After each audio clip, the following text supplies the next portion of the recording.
This is the Dave and Shecky Show, not the Groovy Boob to review. We don't review movies, but it will be pretty groovy. We'll play song poems for yous and talk about the Tom Cruise news. This is Dave and Shecky Show.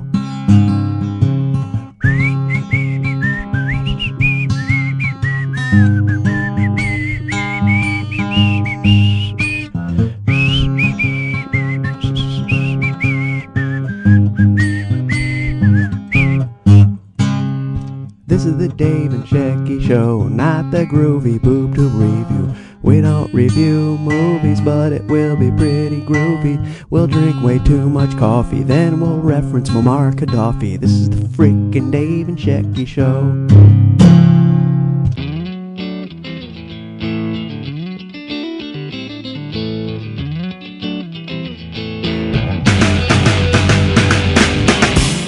Hi there, ho there, and welcome to our first episode of Dave and Shecky Show. Why don't you explain what the Dave and Shecky Show is about, Dave? It's a show over here where we talk about some stuff, play some things, talk about some more stuff, get outraged over some other things, and occasionally laugh about a few things. But this is basically what's going to happen today is that people who usually automatically download the Dave and Shecky Groovy Boob to review are going to get the Dave and Shecky Show. It's a supplement. It's a supplement. This is a weekly supplement you take, and it's going to produce very large stools. You're going to be blown away by the size of the bowel movements you're going to have. Wow. That's just what I'm saying. Everybody needs this. It's a colon cleanser. No. That's quite a fantastic It's not claim. A colon cleanser, but I have heard infomercials bragging about large bowel movements, and it's a good thing. Well, this is a supplemental show, and we will not be speaking about movies in this show. It will just be us speaking about, well, maybe occasionally we will. It's not ruled out. It's not ruled out, but this is not Dave and Shecky's Groovy Boob Tube Review, which is a podcast that comes out over the weekend, the later part of the weekend. This is a midweek crisis. This is just the Dave and Shecky Show, and I used to do a podcast called Lorne Michaels Podcast This Please, and Dave started helping me out on that, and we decided, well, let's just keep the shows all in one place. So That's why you are now getting this show downloaded. I moved in like a parasite. You certainly did, but it was a welcome parasite. A symbiotic relationship with a parasite. So a symbiotic parasitic relationship. Let's start off with our favorite segment. What's on Dave's turntable? What's on Dave's turntable? All kinds of crazy stuff. What's on Dave's turntable? What's on Dave's turntable? 7 Boom, boom, You know, 5 and 2 is really boom, good.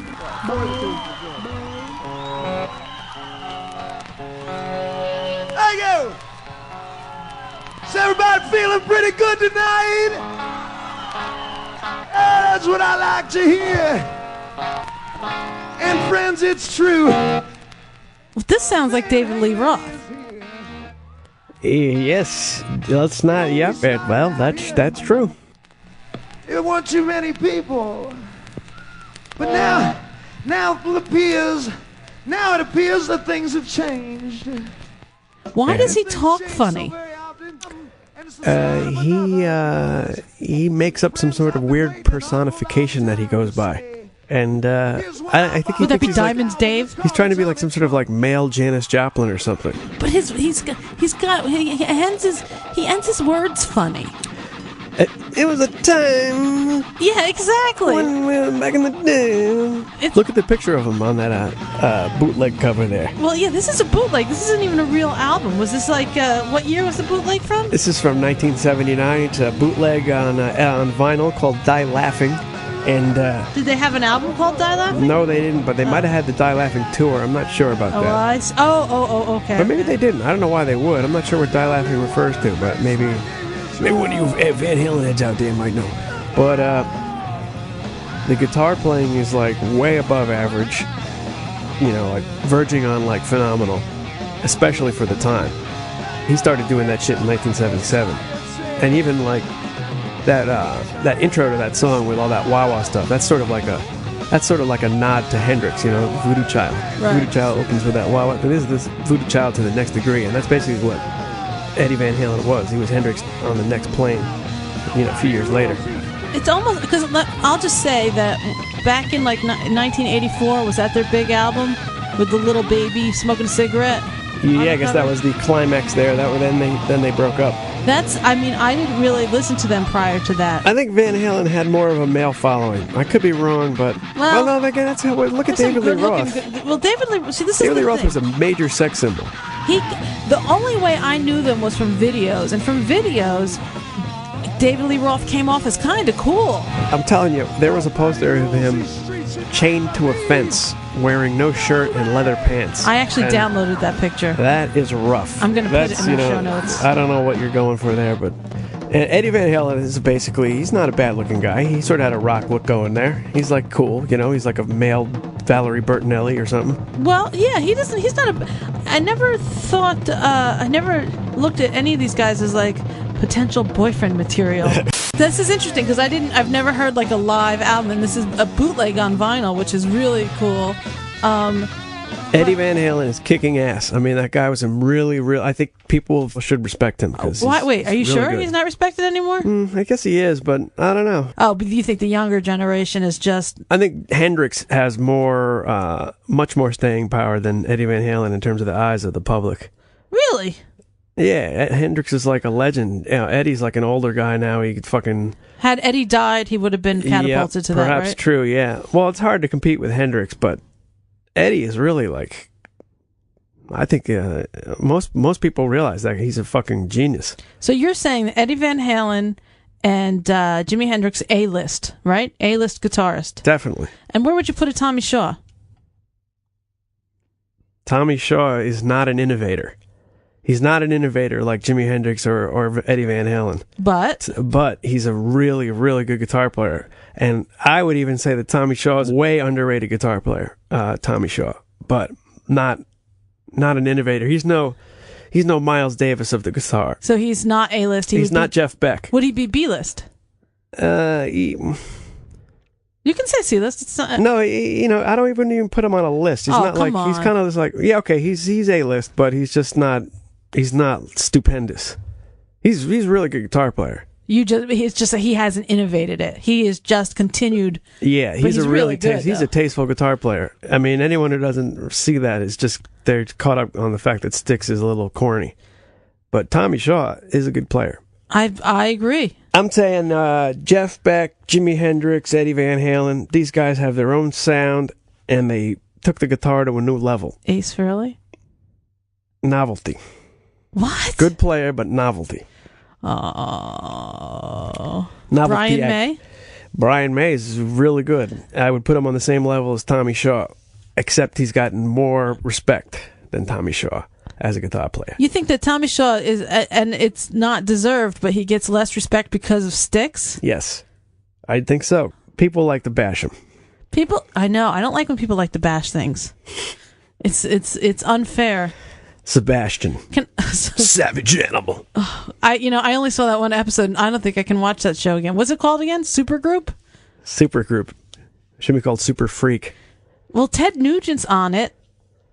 Well, that's a show in its own. Evan from Biohazard, a band I used to see in the bizarre. 80s and Why is early he, 90s. What the hell is he? Odd man out. Hello. He must have a really good agent. Biohazard. That's not supergroup material. No, they were really popular locally, though. What does he play? Bass? I don't remember. And the funny thing is that when I used to go and see Biohazard all the time at Lemoore, the rock capital of Brooklyn, he looks totally different. I remember Danny and Evan, and I think their manager, who was like 6'8". I think his name was like Rich or something. Lurch. No, he was really huge, though. I mean, he was like the tallest person I've ever stood next to in my life. And he was the road manager or something for Biohazard, and he was literally like 6'8". I mean, so tall. And we just happened to both share a love of Kiss. And so we went to Hey, take it easy. That's controversial. We went to a Kiss concert together. his girlfriend knew he was going with a girl. It wasn't a big deal. It But wasn't a kiss contest. no, God, no. Hey, no. I would lose that, I'm sure. A kissing concert. But can I ask you something, Dave? Yes. Why was Van Halen on your turntable? Well, David Lee Roth has been in the news since he just was DJing for a couple of months there, taking over the Howard Stern spot over there. Well, that's kind of interesting that it was on, because you don't usually listen to stuff like this. I didn't even know you had this album. Yeah, I got a couple of bootlegs. See, back in the day when they were still putting out LPs, you got your bootlegs on LP instead of downloading it from your goddamn magical voodoo stick. Yeah. Now back then you had to go to your weirdo record store and like search through piles of dirty, like mildewy albums. And then you'd find what you were looking for a bargain. I had a couple of Kiss bootleg albums, like Kiss at Wembley Arena and stuff. Actually, these weren't bargains. A bootleg like this cost like $20 back then. Yeah. This is like a prize, There'd be like, well, these are basically people go into the audience and or they get copies of soundboard recordings and they press them to vinyl. And the band is definitely not behind this. Oh, sure. This is, But it's still cool. Cool, yeah, for sure. I mean, this is... It's interesting to listen to because it's kind of like it's good for them that I would suspect that at least 80% of that audience was drunk off their asses by the time they came out. Pasadena Civic Center, 1979 or 8. Can you imagine? Who was opening for them? Do you know? Oh, I don't know. They don't have any of that. There's no information on that. And the Pasadena Civic Center or whatever is probably like, a couple thousand tops. Oh, we're not talking like a Madison Square Garden? I don't think so. Was this before they were big? I mean, really big? They were big. What was their big They were song? that was right there. They were on the verge of stardom. Then why are they only at a small place? Because they were right on the verge, and that's like their hometown, and they had been playing there since they were like, started out or something. Oh, it's kind of like a Blues Traveler. Yeah, at that's like Irving that's Plaza. like their farewell show at their hometown thing because they're getting too big to play it. Ah, That's what he says in the beginning. He's like, in the beginning, he's I can't hardly understand him. He was saying how it started out there weren't too many people at the shows, but now there's a whole lot of people, so we're gonna have to never play here again because we can't fit, that kind of thing. But it's a beginning of something new. That's what he was saying. Huh. Very optimistic, Mr. Roth. Was there a big song? What was their first big song? Well, let's see now. You got Jamie's Crying off the first album, 1978. Or was it 77? Which even? album is Diver Down? I think 78. Diver Down is their third or fourth album. That's like 83. Oh, so that's the one right before fifth album. 1984? Yeah. Diver Down's got some good stuff on it. 1984, it gets really commercial. Diver Down starts to get commercial. Diver Down has Pretty Woman on it, right? Was that a hit for them? Or that no? was a hit for them for sure. They were already big by then because they had, before that, they had Jamie's Crying. They did their version of You Really Got Me. Oh, that was okay. That was before all that. Eddie became a guitar hero with the song Eruption, which is like a 4-minute guitar solo. Oh, really? And it's, everyone copied that. To this day, that's like a legendary piece. Why would you put Steve Stevens on the list? Steve Stevens has got to go right there with Tommy Shaw. Wait. Although he might be a better guitar player, I'm not going to call him an innovator. At least I haven't heard him recorded as one. Really?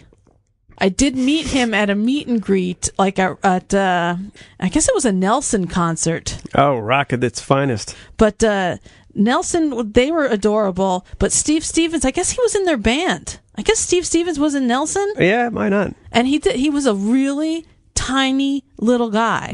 I mean, like Prince tiny. Okay. So he did have like really big heels on. And he's a rock guitarist. He rocks out. And then I saw him play with Vince Neil at the Limelight, which is really a step down for like a Vince Neil. Yeah, that's even a step down for Steve Stevens. Yeah, but you know who showed up that night? Billy Idol. Eddie Van Halen. Oh, Eddie Van Halen. You know what? I'm going to post a picture on our website of that because it's amazing. And you saw them all jam? Me and my friend Jay were standing up against the speaker. Against the stage, right next to a speaker. And it was great because Steve Stevens was in this band with Vince Neil, and Steve Stevens would put his high-heeled boot up on the speaker we were on, and he'd be playing, and it was just mind-blowing. And then at some point, Eddie Van Halen comes out and takes a guitar and just starts jamming. Yeah. It was really, For the Limelight, I mean, I don't know if anybody out there, if you're not in the New York area, the Limelight is a church that they converted into a rock club in Manhattan. It's a den of iniquity. It's very small. It's been closed down several times and featured in movies. Has it been featured in movies? Yeah, the movie Party Animal. Party Animal. Is that with Macaulay Culkin? Oh, yeah. About the Robert Gatien or whatever that guy was, the murderer. I never promoter saw guy it. got murdered or something like that. I never saw. So that's in there. Yeah, that one for sure. I mean, I was so into the heavy metal and all those guys back in the day. I played there. You played at the Limelight? Yeah, but the Limelight had a few stages. I don't think I ever played the main stage. We might have played like a little room in the basement. Yeah, I mean it's really tiny. It's not like it's. It was a church. It was kind of funny, but I don't know where I was going with that story. But I think Steve Stevens is, in my opinion, he is an A-list guitarist. Well, there you go. He's unappreciated to a certain extent. He's underappreciated, I think. I don't think he's unappreciated, but I think he's underappreciated. He's an atomic playboy. Now, we have big news, Big Brother news. Big Brother news. That's right. It's Big Brother news time. Brother news. Last night was the premiere of season 7 of Big Brother. And it's kind of tricky because they had made it seem throughout all the commercials leading up to last night that America was going to pick all 12 house guests. America. But apparently America only gets to pick 6 house guests, and then Big Brother will pick the other 6 remaining all-stars. Well, they are Big Brother. They are Big Brother, but I have a feeling they're going to throw in some really vile people from past Big Brothers that I'm not interested in seeing. They would just stir up the pot. I think they're going to put in Cappy. Cappy, and maybe someone else from the Nerd Herd. Cappy. Maybe Nicole from season 2. They're going to put in... what are you going to put in? I hope the people vote in Kaser, Janelle, and Howie. And where's Marvin? And the cowboy. Bring back Marvin. Maybe they will put Marvin in. We need some more sexually charged comments from Marvin. Marvin was great.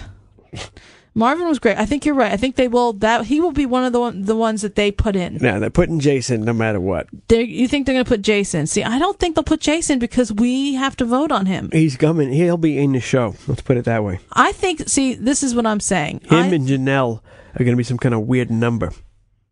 What do you mean? Janelle is not going to spend any time with Jace. Oh yeah. Janelle is too smart, and she's looking for a good time with Jace. No, who was the girl that he was with, though, on the show? What was her name again? I don't remember. The adorable little blonde girl? I don't know what her name was. She was Whore, I think it was. Well, she was a little loosey-goosey. Chrissy or something. No. I think it was from Three's Company. No.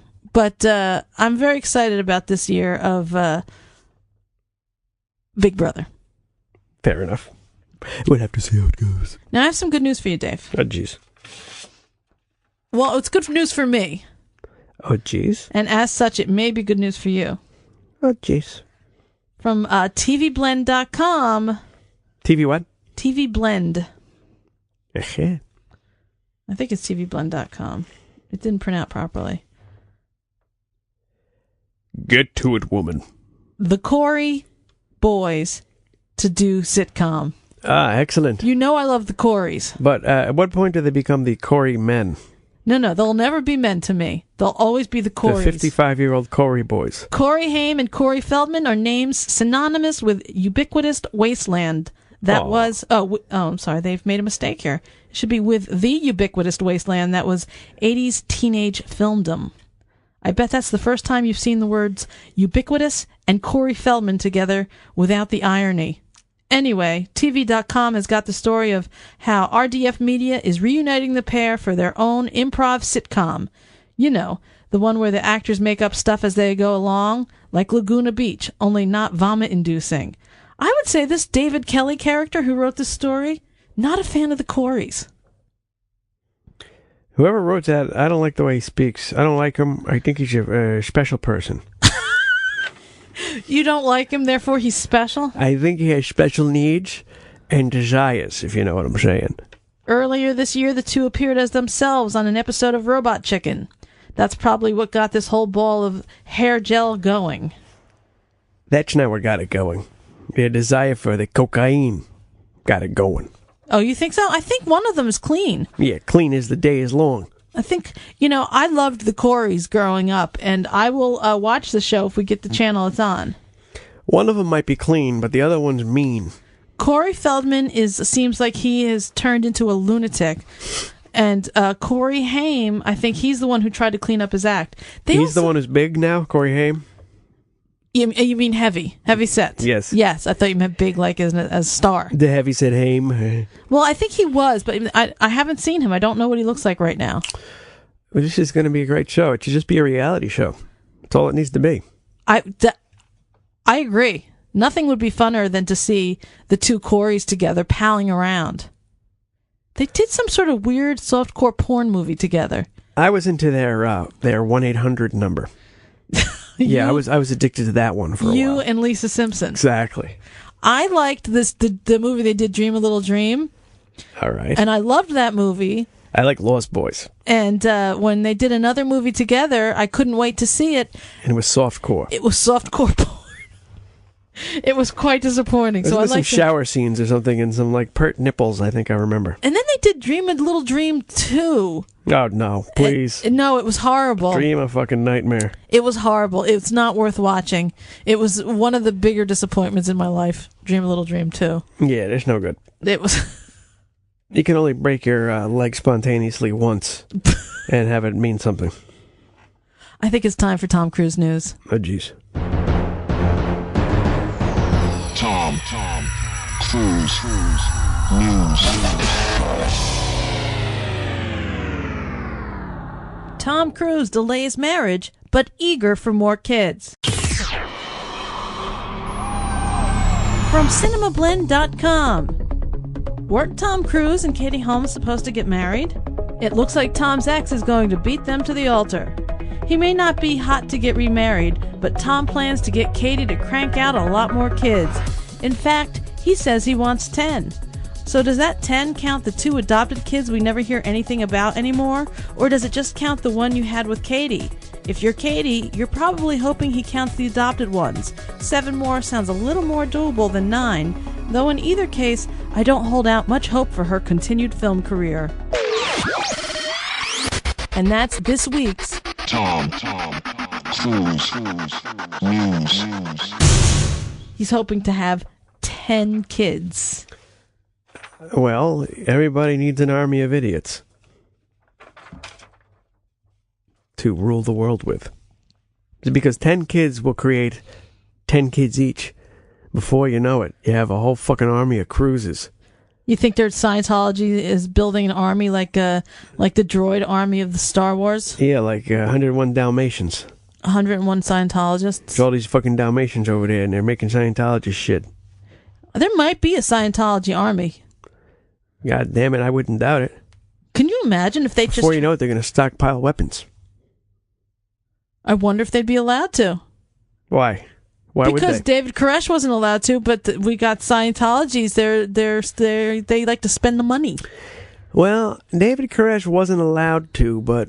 It wasn't illegal what he was doing. It wasn't illegal, and if perhaps somehow he had not freaked people out so much by sleeping with everyone's kids, yeah, maybe he could have worked something out and actually been a registered arms dealer. But, he was drinking beer, fixing cars, and having sex with everyone's kids under the name of Jesus. That doesn't work in the eyes of God. Yeah, no, it's... That and the FBI, CIA, the government. I mean, I understand that David Koresh and that whole place should not have been firebombed and all those people should not have been killed, but you can't be sleeping with the kids. You just can't do that. That and guns don't mix. Underage kid sex and guns do not mix, people. No. That and the Bible meetings. Yeah, exactly. Let's keep that clear. It's all a little hazy. I think it's wacko. So you're thinking that they are building a Scientology army.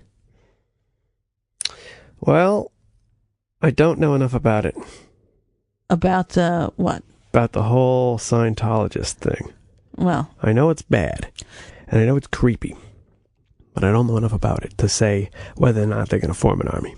I think there's a movie script there. I mean, don't call it Scientology. Call it some other drummed up, half-baked, shitty idea for a religion, and have them build an army. I think there's a script there. Scientology. That's ridiculous. Yeah. That's not right. Doesn't make sense. It doesn't make sense. So, how do you think this new show is going? It's a groovy show.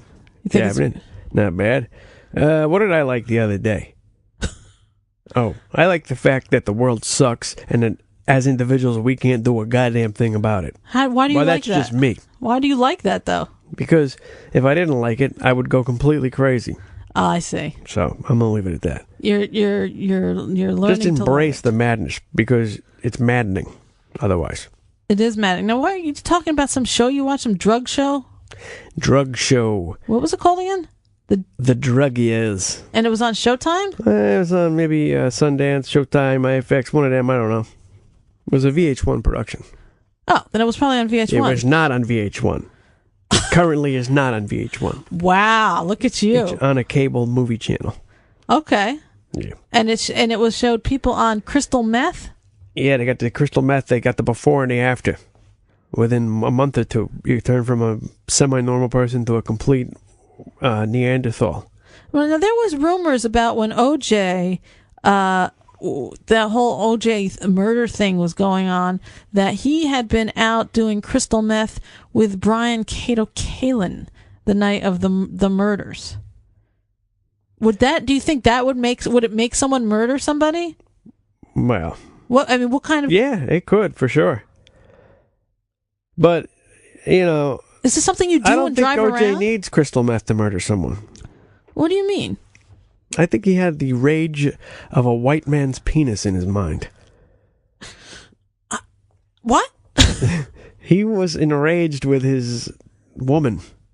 Well, she wasn't even really his woman at the time. Yeah, see, that's the problem. But in his mind, she still was. She was his American dream personified. And to have that dream taken away by a white man is enraging. Especially since it was like a waiter. A fucking white waiter. A dumb waiter. Eh? Oh, God, Dave. But let me tell you. The 1927 reference is not great. Take my knife, please, is what he should have said to his lawyer. So are you saying you think OJ's guilty? I think he's guilty as he's as good a sports athlete he was, he is guilty. Yeah, I think so. And Michael Jackson guilty? Yes, absolutely. Robert Blake? Well, I think he had something to do with the death of his wife, although I think she got what she deserved. See, now, are you just saying that because Robert Blake's a white guy? No, I think he's guilty. I think he's guilty.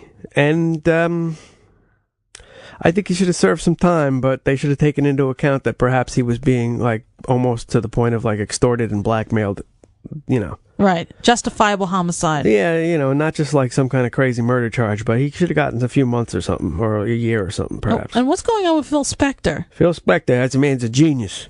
Yeah, but I also hear he. Let Phil Spector move to an island where he can just create classic wall of sound recordings, and that will be his punishment. So you're forgiving of Phil Spector shooting a woman in the head? I don't know what happened there. I actually don't know what happened. If they prove that Phil Spector is guilty, well, then he's got to do the time. I'm saying that Robert Blake was involved with a fucking grifter, career-ass woman. Grifter. Yeah, she was like a pathological idiot. So that's a problem. OJ, I'm telling you, that was just rage. And Michael Jackson was abused so much as a kid, and he's Michael Jackson, that he's obviously up to no good.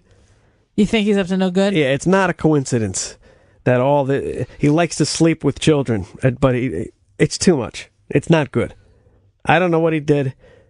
He's got to stay out of the country. Well, I think he's in Dubai or something. Goodbye is what we got to say to him. Goodbye and welcome to Dubai. Well, I'm... Do buy his albums over there, because we ain't buying it over here. And it's funny that he goes to these other countries and they're not so, They all will sell their kids to him for the right price. Why is that? Oh, because he's not even, he's a calmer version of Gary Glitter to them. Do other countries not think that that's horrific? It's horrific, but so is dying of starvation. So you think that's what's going on with the We can Gary get rid of Glitter a girl. If we can get rid of one of the girls in our family, we can actually raise the other ones. Oh, really? That's what they do over there. In India, they abort children who are girls because they have no value in society. They only want men. As a result, there's China. It's in India too, and as a result, there's an imbalance of men to women. You're creating societies with no women. You fucking weirdos. You're gonna have all these fucking faggots running around. And they brought it on themselves. Well, I could say a really bad joke about overpopulation that I learned when I was in second grade in China, but I don't think I will. Was it? It seems like it would be an off-color or maybe even racist type of joke. In second grade? It's a book about overpopulation in China, written by We Fuck 'em Young. Who would tell you this? This was funny when I was like 6. Oh, we fuck 'em young. Get it? Ha ha. Makes no sense at all. That's like when I'm online playing my game. I play an online role-playing game, Final Fantasy 11. And I play with a lot of people that are my age, but then again, there's a lot of like 14 and 15-year-old boys that think jokes about 69 is really funny and jerking off. They like to say stuff about jerking off, and they think they're hilarious. Well, it's taboo. And they don't understand why girls in game are just like, ugh. As little kids in America, we thought that Chinese people had diagonal vaginas. Why is that? I don't know, because we're moronic. It's something to do with the slant eyes. That's ridiculous. Yeah, so we're racist idiots over here. Hi, people in China. Well, we have a lot of Chinese listeners. Don't be offended by the racism that comes from our society, because we don't even realize we're racist. No. The ones who do are outnumbered by the ones who don't. We've got listener email. Oh, jeez. I'll just read a paragraph. It's from Mark Levitt, a.k.a. the Levster. Yes, I like that. Right, I know who he is. I like that movie he did, yes. The movie maker. Which one was it called? What was it called again? Oh, Receptionist Smart. Yes. Mark Levitt, a.k.a. the Levster, is a comedy writer. And I believe if you go to marklevitt.com or marklevitt.net, he's got his own little website. And he's made some independent movie shorts. One really made us laugh our asses off, called Receptionist Smart. We thought it was very funny. But anyway, he's written us a letter. I like the new You Dave vibe. It's cool. My slow, still dial-up connection makes downloading it long, except if I'm listening to it at work. Today, your broadcast petered out, and it kept saying buffering right after Dave jokingly accused Taylor Hicks of being a child molester. I don't know if you stopped the podcast right there in outrage, or the feed itself just stopped there in protest. Anyhow, I assume you forgave Dave. I think we probably had to follow that up with me yelling at you, because, of course, I would never allow the podcast to end on a note like that. I don't think he's a child molester. It's just, You must have been just ranting about something. He's gray-haired. So? So he's older than he appears. He could have been a child and looked like a child molester, but he himself was actually a child. Dave. That's all I'm saying. They have to prove how old they are to get on the show. There's an age limit. When he started the show, he was 28. Jesus. What he ended at, 50? 29. You are really an unkind guy. What he ended at, 50? He needs Bill Clinton in his band. Those guys can be the gray-haired weirdos. Together. No, just kidding. They should be together. That would be a great selling point. Taylor Hicks and Bill Clinton. They could fucking mop up the floor with their women. They could just pluck women out of the sky. That team. You think so? Yeah, they're both good old boys from down south. Oh, excuse me. Bill on the sax, him on the crooning. You're going to have all the women fucking falling right in there on the floor right in front of them. Well, That's what they need to do. I mean, you think I'm kidding, but the Bill Clinton Taylor Hicks duo would sell. it could happen. It should happen. And who else can we have in that band? Did we have to be a white-haired guy? Yeah, maybe Tony Bennett could do a guest spot. What about Edgar Winter? He's white-haired. Well, Okay, he could play sax and Steve Martin on the banjo. and keyboards. Exactly. Now we're goating somewhere. Now we're goating somewhere. Now we're goating power. Now we're goating there. We'll have to think more on Stuart this. Copeland, we can have him on drums. He's got white hair now. Oh, he does? I thought it was blonde. It's kind of grayish if you ask me. He's 53 if you didn't know. Oh, and he's got a new documentary out called Everyone Stares, The Police Inside Out. What does that mean? It's like, well, that's a song he wrote called Everyone Stares. I would like to use that song and make a montage of Jimmy Norton doing weird facial things. Jimmy Norton has quite a mug. He stares pretty funny. He has quite a half the fun of Jimmy Norton's stand-up is his face, because I saw Jimmy Norton at I guess it was the Boston Comedy Club many years ago. I mean, many years ago, and it was. Is that in New York, the Boston Comedy Club? It is. It's on. Why is that? What is that? I think it's on Thompson, or is it on Bleecker? I don't think it's on Bleecker. I think it's on. It could be on Third. Is it on Third? Was it next to the Sun Mountain Cafe? I don't remember. It's either on Bleecker or Thompson. Oh, is it next to a fire station? I have no idea. Does it have a, would you believe, once around a bathtub? I know you have to go up the stairs to go to it. I can quote Maxwell Smart. Yes, exactly. I know exactly what you're talking about. Right next to it is the Bag It In. And I remember thinking, Jesus Christ, this guy is funny, but he's also somehow managed to disturb the shit out of me. That's his thing. Oh my God, he was just on the Leno show the That's other what night. makes him lovable. He was on the Leno show, and he was really good, and he was as disturbing as I had remembered at the Boston Comedy Club. It's the mug, his mugs. He makes great mugs. He's a New York character. Time for a song poem. Oh, jeez.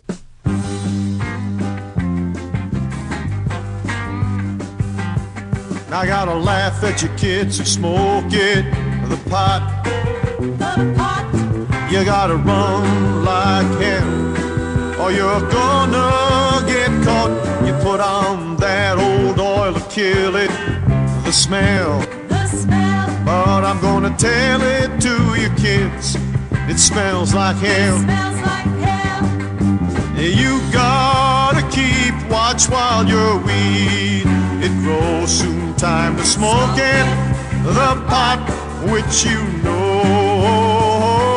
First you try to cure it in a pan, and you try to smoke it if you can. Your daddy say, what's that bad smell? I tell you, woman, smell like hell. I smoked it down to the very butt. While you stayed hid in that little hut. Hey man, we had to run like hell. You and Huey and Wayne and Bill. You had to run like hell. When you smoke in the grass, you slipped and fell on your little lip. You had to run like hell. So this song poem is not from the Pat Moriarty collection. It's from, I found it online. What are you playing it? The song poem? What do you mean? That's what he says in it. Smoking it, the pot. Smoking it, the pot. Smoke it, the pot. Play it, the song poem. Smoking it, the pot. And then he says something about masking the smell with oil, but because of the way the melody goes, he can't really quite put patchouli oil in there. Oil. It smells like hell. This is a really, and it's like, that's some bizarre out shit. What does he mean? I think Hank Hill wrote that song. What does he mean by curing it? No, Henry Hill. No, Hank Hill from King of the Hill. Sorry. What do you mean by what? He says, the first time he says something like you want to cure it or something, and then he says, or you want to smoke it. I don't know. Curing it in a pan.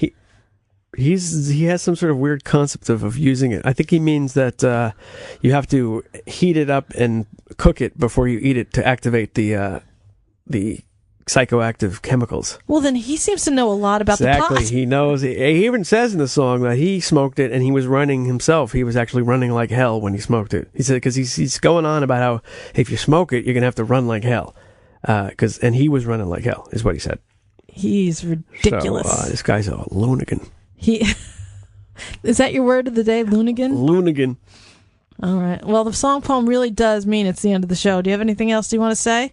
Yeah.